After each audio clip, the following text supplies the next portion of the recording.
बहुत पुराने ज़माने की बात है। मिस्र इजिप्ट पर एक बहुत ही जालिम और घमंडी बादशाह हुकूमत करता था, जिसे लोग फिर ऑन कहते द। उसका तकब्बुर इतना बढ़ चुका था कि वो खुद को ही खुदा कहने लगा था। वो लोगों से कहता, मैं हाय तुम्हारा सबसे बड़ा रब हूं, और मजबूरन लोग उसकी बात मानते दी। उसका जुल्म सबसे ज्यादा बनी इज़राइल पर होता था। उन्हें गुलाम बनाकर रखा गया था, उनसे सख्त मेहनत करवाई जाती थी और उनकी जिंदगी को आज़ाब बना दिया गया था। एक रात फिर ऑन ने एक खौफनाक ख्वाब देखा। उसने देखा कि बनी इज़राइल में एक लड़का पैदा होगा जो उसकी हुकूमत को ख़त्म कर देगा। ये देखकर वो बहुत डर गया। सुबह होते ही उसने अपने सिपाहियों को हुक्म दिया कि बनी इज़राइल के घरों में पैदा होने वाले हर लड़के को कत्ल कर दिया जाए। इस हुक्म ने पूरे इलाके में दहशत फैला दी। माँओं के दिल डर से कांपने लगे, घरों में रोना और चीख पुकार मच गई। इसी दौर में एक घर में एक नूरानी बच्चा पैदा हुआ, ये द हज़रत मूसा ए.एस. उनकी वालदा का दिल अपने बच्चे के लिए मोहब्बत और दर्द दोनों से भरा हुआ था। हर पाल उन्हें खतरा महसूस होता कि कहीं फिर ऑन के सिपाही न ए जाए। तब अल्लाह ने उनके दिल में सुकून डाला और उनकी रहनुमाई की। उन्हें इल्हाम हुआ कि जब खतरा महसूस हो तो बच्चे को एक संदूक में रखकर दरिया में डाल देना और गम न करना, क्योंकि अल्लाह बच्चे को महफूज रखेगा और उस वापस लौटा देगा। ये एक माँ के लिए सबसे बड़ा इम्तिहान था, लेकिन अल्लाह पर भरोसा करते हुए उन्होंने अपने छोटे से बच्चे को एक संदूक में रखा, उस प्यार से देखा, आंसू बहाए और फिर यूज दारिया ई नील में डाल दिया। संदूक पानी के साथ बहता चला गया। हर लहर के साथ माँ का दिल भी धड़क रहा था, लेकिन अल्लाह अपना वादा पूरा करने वाला था। वो संदूक बहते बहते सीधा फिर ऑन के महल तक पहुंच गया। महल के नौकरों ने जब संदूक निकला और खोला तो अंदर एक खूबसूरत बच्चा था। फिर ऑन की बीवी आसिया ने जब बच्चे को देखा तो उसके दिल में तुरंत मोहब्बत पैदा हो गई। उसने फिर ऑन से कहा, इससे कत्ल मत करो, ये हमारे लिए आंखों की ठंडक बनेगा। शायद ये हमें फायदा दे या हम इसे अपना बेटा बना लें। फिर ऑन ने उसकी बात मान ली और इस तरह मूसा ए.एस. उसी महल में पलने लगे जहां से उनके लिए खतरा था। अल्लाह की कुदरत देखिए कि मूसा ए.एस. किसी भी औरत का दूध पीने को तैयार ही नहीं होते।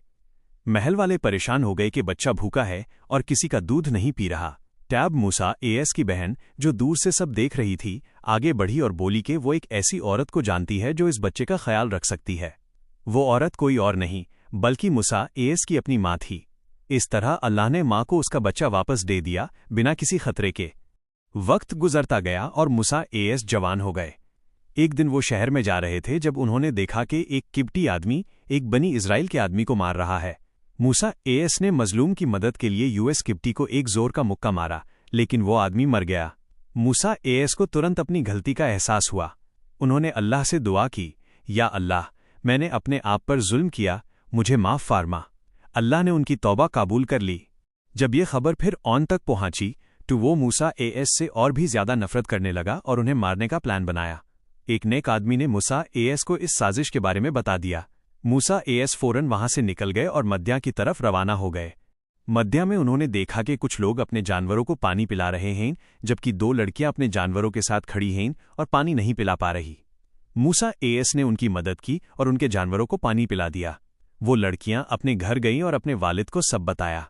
उनके वालिद एक नेक और बुजुर्ग शख्स दा। उन्होंने मूसा ए.एस. को अपने घर बुलाया, उनकी मदद का शुक्रिया अदा किया और उन्हें अपने यहाँ रहने की जगह दी। बाद में उन्होंने अपनी बेटी की शादी भी मूसा ए.एस. से कर दी। मूसा ए.एस. ने वहां कई साल सुकून और ईमानदारी से गुजारे। कुछ अरसा बाद मूसा ए.एस. अपने घरवालों के साथ वापस मिस्र की तरफ रवाना हुए। रास्ते में उन्होंने कोही तूर के पास एक आग देखी। उन्होंने अपने घरवालों से कहा कि वो थोड़ी देर रुक जाएं, शायद वो आग से कोई खबर या रास्ता ले आएं। जब वो आग के पास पहुंचे तो उन्होंने एक अजीब और रूहानी आवाज सुनी। ये अल्लाह का कलम था। अल्लाह ने उनसे फरमाया, ईवाय मूसा, मैं अल्लाह हूं, सब जहां का रब। यहीं मूसा ए.एस. को नबुव्वत दी गई। अल्लाह ने उन्हें हुक्म दिया कि वो फिर ऑन के पास जाएं और उस सीधा रास्ता दिखाएं। मूसा ए.एस. ने अर्ज की कि उनकी जुबान में थोड़ी सी गिरा है, इसलिए उनके भाई हारून ए.एस. को भी उनका मददगार बना दिया जाए। अल्लाह ने उनकी दुआ काबूल की। मूसा ए.एस. और हारून ए.एस. फिर ऑन के दरबार में गए और उस अल्लाह की तरफ बुलाया, लेकिन फिर ऑन ने उनका मजाक उड़ाया और उन्हें झूठा कहा। उसने अपने जादूगरों को बुलाया और एक बड़ा मुकाबला रखा गया। जादूगरों ने अपनी रस्सियां फेंकी जो लोगों को सांप जैसी नजर आईं। मूसा ए.एस. ने अल्लाह के हुक्म से अपनी असा फेंकी जो एक हकीकी बड़ा सांप बन गई और सब जादू को निगल गई। ये मंजर देखकर जादूगर समझ गए कि ये जादू नहीं बल्कि अल्लाह का मौजिज़ा है। वो फौरन सजदे में गिर गए और बोले कि वो मूसा और हारून के रब पर ईमान ले आए। फिर ऑन गुस्से से आग बबूला हो गया और उन्हें सख्त सज़ा देने लगा, लेकिन फिर भी उसने ईमान नहीं लाया।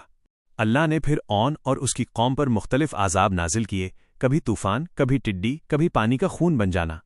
हर बार फिर ऑन वादा करता कि अगर आज़ाब हटा लिया गया तो वो ईमान ले आएगा, लेकिन जैसे ही आज़ाब हटा दिया जाता वो अपनी बात से मुकर जाता।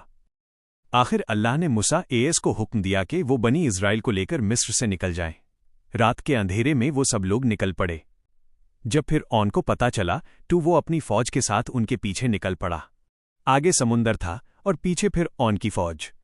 बनी इज़राइल के लोग घबरा गए और कहने लगे कि अब तो हम पकड़े जाएंगे।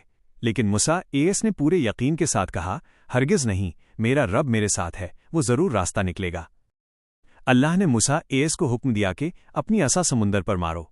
जैसे ही उन्होंने असा मारा, समुंदर 2 हिस्सों में बांट गया और बीच में सूखा रास्ता बन गया। पानी दोनों तरफ दीवार की तरह खड़ा हो गया। मूसा एएस और उनकी कौम यूएस रास्ते से गुजर गए। फिर ऑन भी अपनी फौज के साथ यूएस रास्ते में घुस गया। लेकिन जैसे ही वो बीच में पहुंचा, अल्लाह के हुक्म से समुंदर वापस मिल गया। पानी ने फिर ऑन और उसकी फौज को डूब दिया। मरने से पहले फिर ऑन ने ईमान लाने की कोशिश की, लेकिन अब देर हो चुकी थी। इस तरह अल्लाह ने अपने नबी और उनकी कौम को नजात दी और जालिम का अंजाम सबके सामने ला दिया। ये कहानी हमें सिखाती है कि अल्लाह पर भरोसा करने वाला कभी नाकाम नहीं होता और जुल्म चाहे जितना भी बड़ा हो, एक दिन ज़रूर ख़त्म होता है।